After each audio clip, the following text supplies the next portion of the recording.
Hi, I'm Michael Fong, the Supervising Technical Director for Ratatouille. When creating any CG animated film, there's always lots of challenges to be faced. But Pixar does a really good job of tackling these. I'm really proud of the effort that went into making this movie, and I think you'll be amazed at what you see. Please enjoy this behind-the-scenes look.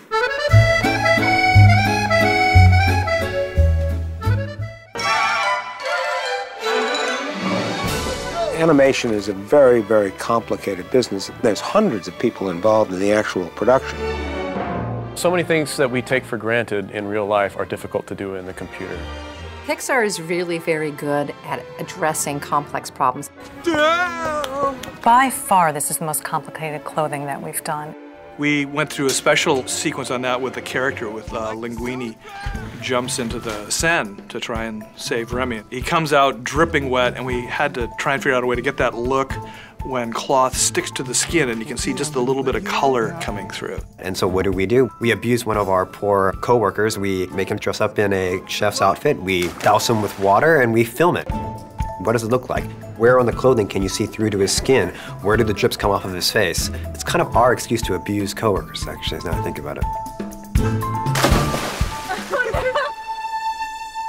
The hair challenge was huge. Back in Monsters, Inc., we could render one character with hair, and that was a great achievement. On our movie, we had lots of characters with hair. Having to render every single individual hair, and it has to look just right. And the fur had to just look soft and like something you wanted to run your fingers through. What about my adorable peach fur-covered little ears? Water moves in complex ways that no one could ever draw. There's a scene that's somewhat similar to, say, the Nemo whale sequence, but maybe times 10. It's really difficult for us to figure out how we should initially attack that.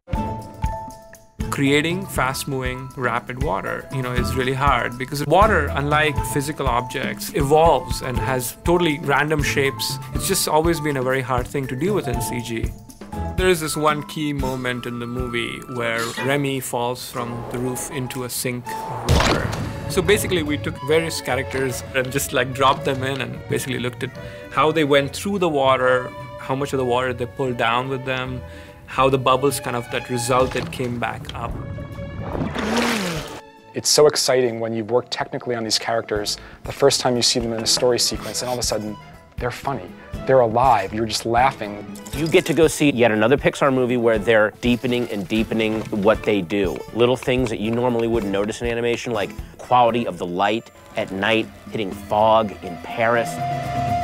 The hardest thing in the world to do today in this business is to do something carefully and to do it until it's done right. And that's the normal way that they operate.